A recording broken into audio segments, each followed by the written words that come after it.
가면서 전파하여 말하되 천국이 가까이 왔다 하고 병든 자를 고치며 죽은 자를 살리며 나병한 자를 곧 깨끗하게 하며 귀신을 쫓아내되 너희가 거저 받았으니 거저 주라.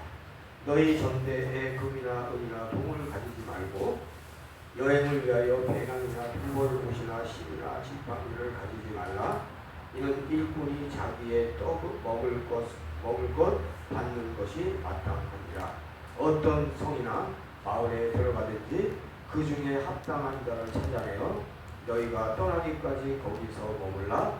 또 그 집에 들어가면서 평안하기를 빌라. 그 집이 이에 합당하면 너희 빈 평안이 거기 임할 것이요 만일 합당하지 아니하면 그 평안이 너희에게 돌아올 것이니라. 누구든지 너희를 영접하지도 아니하고 너희 말을 듣지도 아니하거든 그 집이나 성에서 나가 너희 발을 먼지를 떨어버리라. 내가 진실로 너희에게 이르노니 심판날에 소돔과 고모라 땅이 그 성보다 번들이 쉬우리라. 아멘. 오늘 말씀을 통해서도 하나님의 말씀이 내 안에 임하고 그것이 역사하는 삶을 살아갈 수 있도록 진실되게 삶을 살아갈 수 있는 여러분들이 되기를 진심으로 바랍니다. 5절을 보면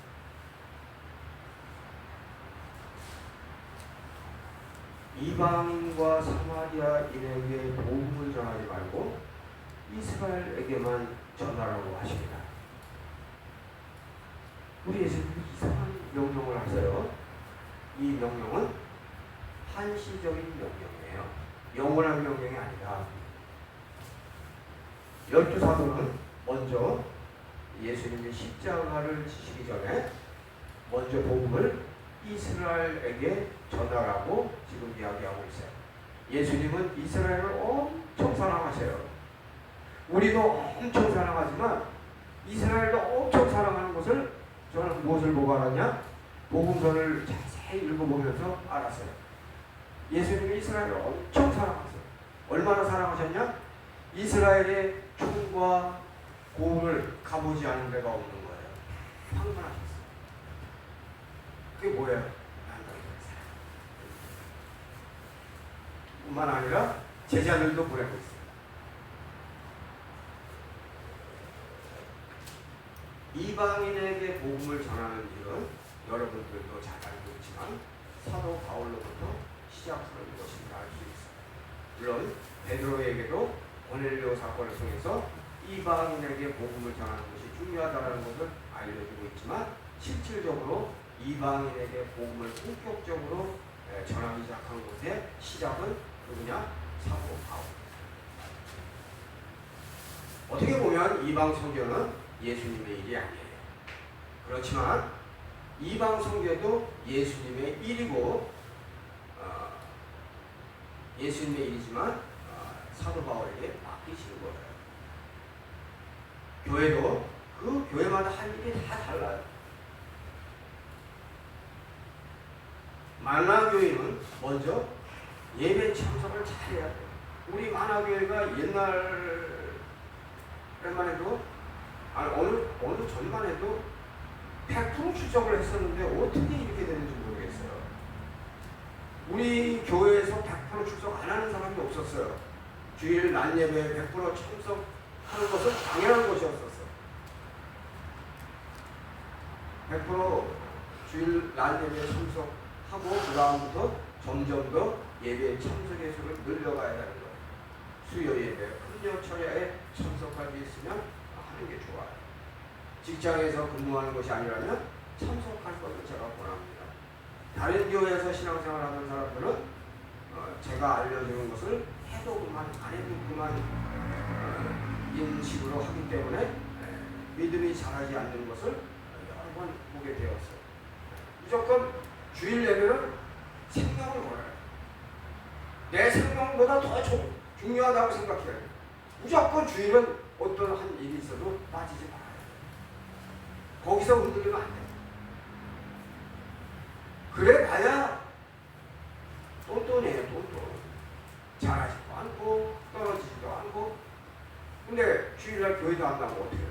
점점 자기도 모르게 모르게 믿음이 식어가는 것을 본인이 알 수도 있지만 저는 다 알고 있어요. 만약에 룰을 잘 지키면 믿음이 잘하게 되어 있어요. 내가 하려는 대로 안 해서 그래. 내가 하려는 대로 하라는 얘기는 내가 하려는 대로 하라는 게 아니에요.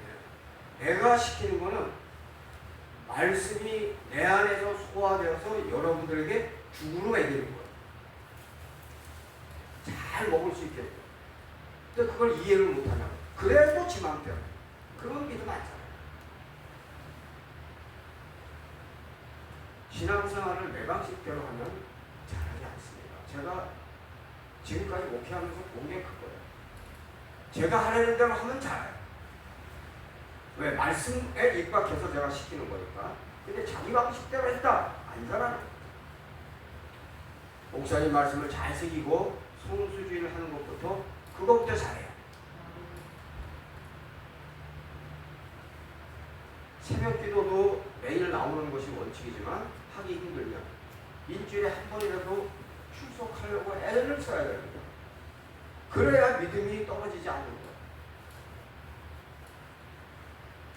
새벽에 기도하는 것에 대하여 주님은 더 응답하시는 것을 볼 수 있어요.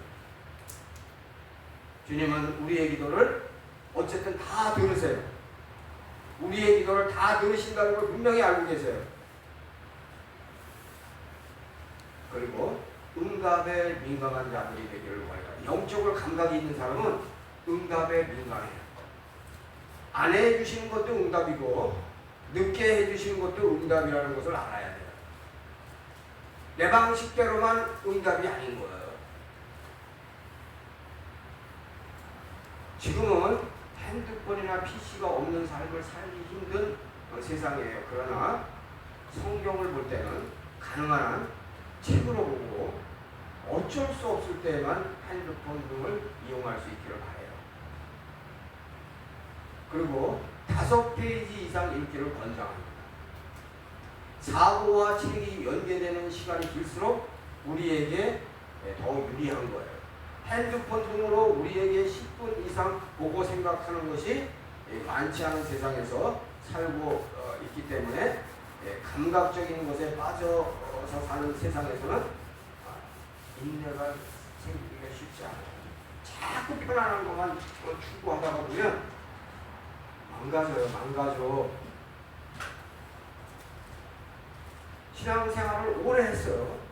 그런데 11조도 하지 않고 예배 드리는 성도는 공통적으로 드러나는 게 있어요. 뭐가 드러나느냐? 경제적으로 공허한 삶을 살아요. 일단 11조를 해야 경제적으로 큰 어려움을 느끼지 않고 살아가는 것도 모르는 교인도 있나 봐요. 처음 11조 할 때가 어려워요. 11조 하면 삶이 힘들어질 것 같은 생각이 들 수가 있기 때문에 그런 거예요. 지금도 없는데 10%가 빠지고 어떻게 살라는 거예요. 그런 생각이 들 수가 있다고요. 그러나 하나님의 약속을 믿고 할 수 있어야 그때부터 믿음이 조금씩이라도 자라기 시작합니다. 기독교는 결단의 종교예요. 말씀 속에서 끊임없이 결단을 내고 행동을 취해야 됩니다. 예수 그리스도께서 누구에게나 기회를 주세요. 그러나 먼저 오늘 본문을 보면 이스라엘에게 기회를 주십니다. 이스라엘 사람들은 할 말이 없어요. 지금도 이스라엘에 가면 예수님 믿는 사람들은 3만 명밖에. 나머지는 다 유대교인입니다. 예수님을 부정한다. 실제로 보면 천국이 가까워왔다는 말씀이 재림이 가까워왔다는 말씀을 받아들일 수도 있어요. 그러나 천국이 가까운 것은 무엇을 이야기하는 것이냐? 예수 그리스도께서 십자가를 지면 천국을 임하는 것을 말합니다. 예수 그리스도가 십자가를 지지 않으면 천국은 우리에게 임할 수 없습니다. 왜? 천국이 임하기 전에 무엇부터 해결해야 됩니까? 죄의 문제부터 해결해야 돼요. 예수 그리스도께서 제물 되시면 죄의 문제가 해결됩니다. 죄의 문제가 해결되면 우리가 의인이 사는 곳으로 자연스럽게 가게 되는 거예요. 그게 천국으로 가는 거예요. 우리가 의인이 사는 곳으로 가는 것도 전적으로 예수 그리스도께 달려있는 것을 깨닫고 정확하게 알고 그분께 감사하면서 제대로 예배드릴 수 있는 정상적인 교육이 되기를 바랍니다. 예배를 30년 드렸는데도 비정상적인 사람들 있어요. 왜? 말씀대로 안 사니까 그런 거야. 헛거야, 헛거. 주님이 오셔야, 주님이 오신다는 거 재림을 얘기하는 거예요. 주님이 오셔야 천국 왕국도, 천년왕국도, 천국도 임하는 거예요. 사도 바울은 주님이 커 보였어요. 왜 주님이 커 보였는지 알아요? 주님의 능력을 제대로 경험했거든. 와, 사람 같은데 태양빛보다 더 밝은 미소를 가지고 있다는 게 말이 되냐고. 그걸 직접 경험했다. 주님이 커 보이는 사람들은 그게 복 있는 사람들이에요. 다른 게 복이 있느냐. 근데 예수님이 만만해 보이고 불쌍한 거야. 정말 불쌍한 사람은 예수님이 만만해 보여요. 주님이 작아 보이는 사람들은 이미 저주받고 사는 거예요. 그게 저주받고 사는 거예요. 주님께서 너무너무 좋으신 분이신 것을 경험한 자들이 그 사람들이 복 있는 사람들이에요. 주님께서는 우리 모두를 사랑합니다. 그러나 누구는 느끼는 것이고 누구는 전혀 느끼지 못하고 살아요. 주님은 우리를 지독하게도 사랑하는데 전혀 몰라요. 예배를 드려도 몰라요. 모르는 사람은 몰라요. 성경을 아무리 보고 예배를 성실히 드려도 주님을 경험하지 못하는 성도들 얼마든지 있어요. 그러면 어찌 해야 되나요? 기다릴 수 있어야 되는 거예요. 주님을 신뢰하고 편안히 기다릴 수 있는 것, 그게 믿음이에요. 주님을 만난 사람은 당연히 믿음이 커질 수밖에 없지만 주님을 만나지 못했어도 끝까지 기다릴 수 있어야 돼요. 다른 사람들은 경험하는데 왜 나는 못할까? 조바심으로 살아갈 필요가 없다. 주님은 실수하지 않아요. 내가 받을 만하지 못하는 무슨 이유가 있기 때문에 못 받는 거예요. 나는 때를 모르지만 그 때를 주님께 맡기는 거, 이것도 믿음이에요. 모든 걸 주님께 맡기세요. 8절에 보면 너희가 거저 받았으니 거저 주오라를 실천하는 곳이 교회라는 것을 알았으면 좋겠어요. 그리고 너희가 거저 받았으니 거저 주라를 실천하는 자가 이게 성도예요.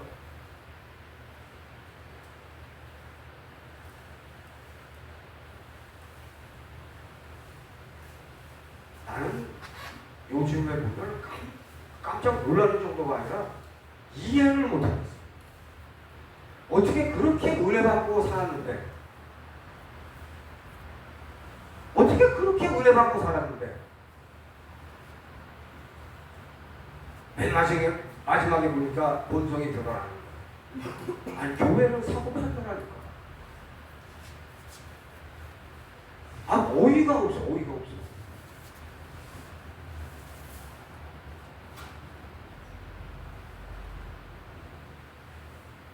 교회에서 성경으로 쓴다는 명목으로 다단계 하는 것도 가능하면 하지 않는 게 좋아요. 교회 운영은 11조와 헌금이 주가 되어야 돼요. 하나님이 그렇게 만들었는데 왜 자꾸 잔머리 굴리냐고. 교회에서 11조 헌금을 안 하고 기도하세요.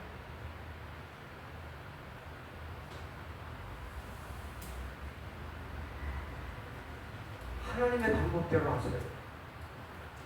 교회가 재산을 지키겠다고 문장구고 있는 거, 이거 얼마나 한심한지 모르겠어요. 뜯어가려면 뜯어가라 그래. 하나님 거 뜯어가가지고 얼마나 잘 되겠어. 못 뜯어가요. 교회는 기도하는 것이지 도둑이 훔쳐갈까봐 전전긍긍하는 것이 아니에요. 이렇게 물질 때문에 벨벨벨 떨고 앉아있으면 안 된다 이거 믿는 사람. 교회도 그래. 교회도 지금 보면은 교회마다 문제가 얼마나 떼돈을 감춰놨는지. 그게 교회냐? 그게 교회? 교회에 와서 은혜 받을 생각을 해야지. 교회를 이용하려고 하는 자, 이것도 잘못 가고 있는 거예요. 잘못 가는 보통 잘못 가는 게 아니에요. 주의 일에 전념하고 주께서 부수적인 경제 문제를 해결해 주실 것을 믿는 것이 이게 정상입니다. 돈돈돈돈 하는 교회? 이거 문제 있는 교회. 보통 문제 많은 게 아니에요. 그래 교회들도 돈돈돈돈 하죠.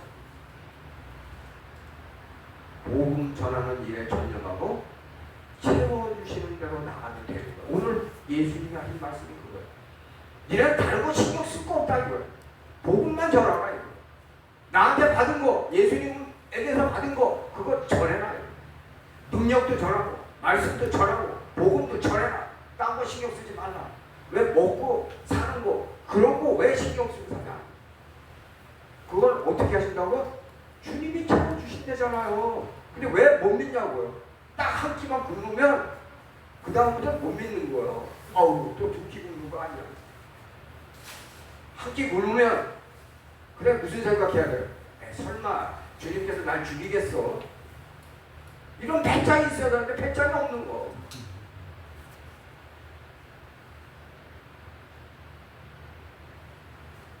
옆에 교회와 비교하면서 우리 교회는 무엇이 없다고 불평하는 거 이런 것도 잘못된 거야. 주님께서 우리 교회에 왜 알아서 채워주시겠지. 우리 교회 승업차 없잖아요. 아니 없어도 잘 돌아가고 있으면 되는 거예요. 아 주시면 더 좋지.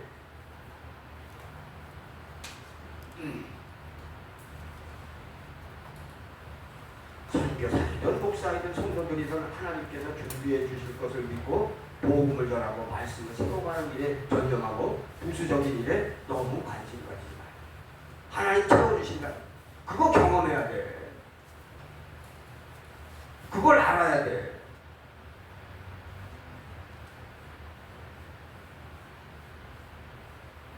복음 전하면서 주님께서 기본적인 것을 채워주시지 않을까 걱정하면서 사는 거 이거 매우 어리석은 거예요. 우리 주님이 그렇게 무능한 줄 아세요? 주님이 무능하신 줄 아나 봐. 없어서 안 주시는 줄 아나 봐. 주님께서 채워주실 때는 확실하게 채워주세요. 채워주실 때 넉넉하게 채워주세요. 깨어서 기도하고 행동할 때 행동하면 되는 거예요. 깨어서 먼저 기도해요. 그리고 행동할 때 행동하고 전도를 위하여 힘쓰면 돼요. 나머지는 주님께서 채워주신다 이거. 근데 요새 안 그런 사람들이 많아요. 교회도 그렇고 복음 전하는 것도 그렇고 지가 알아서 하려고 그래요. 주님께 맡기라니까 주님께 안 맡기고 지가 알아서 하겠다는 거는 뭐하고 똑같은 거냐. 베드로가 밤새도록 금을 던지는 거예요. 잡혀요 안 잡혀요? 안 잡혀.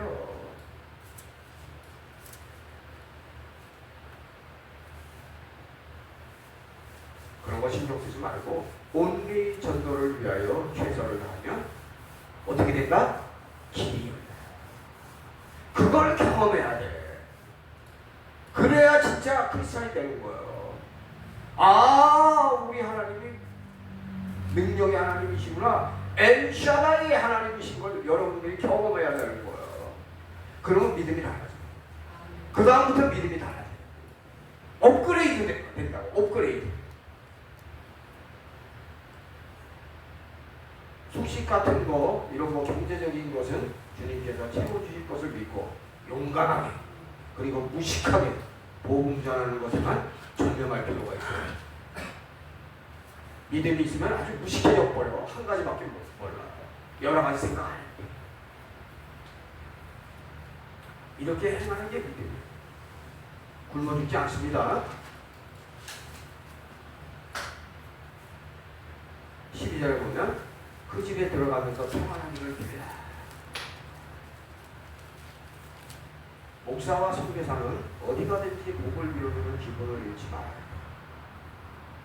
성도들도 어디서든지 좋은 말과 선한 일만 하시기 바라요. 이 기본을 지켜야 해요.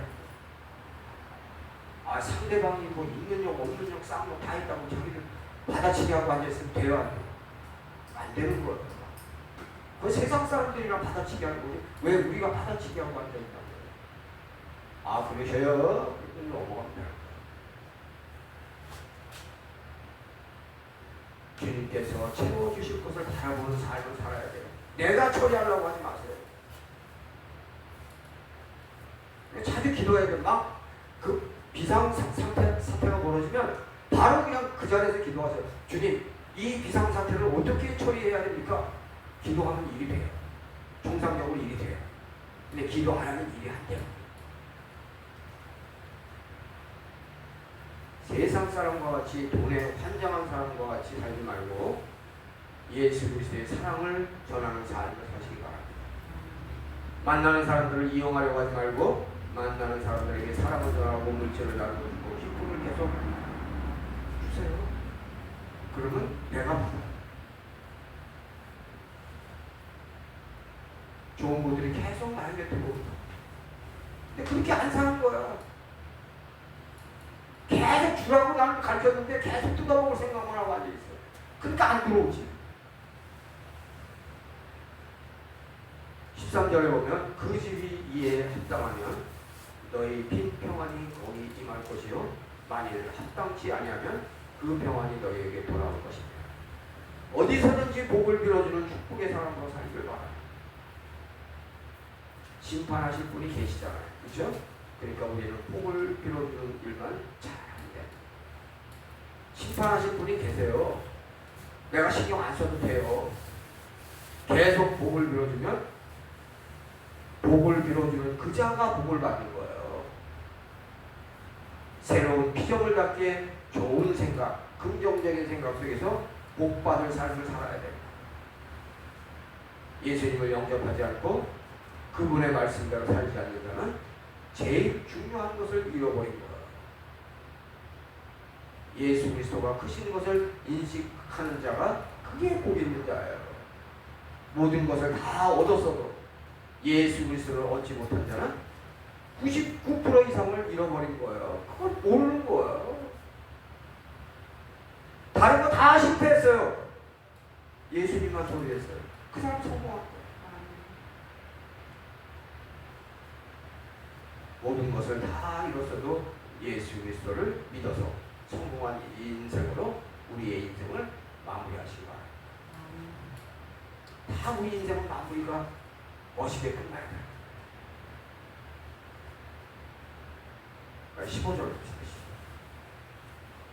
15절. 내가 진실로 너희에게 이르노니 심판날에 소돔과 고모라 땅이 그 성보다 견디기 쉬우리라. 소돔과 고모라가 멸망하는 걸 우리가 봤잖아요.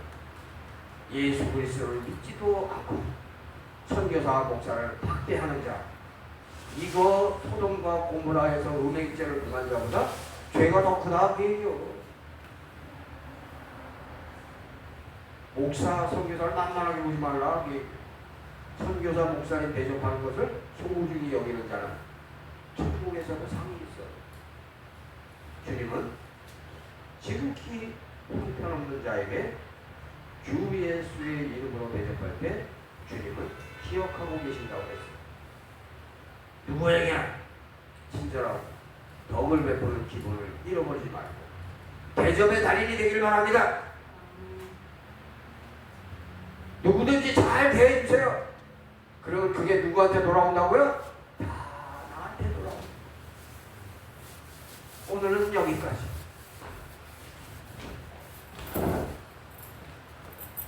봉헌하겠습니다. 215장.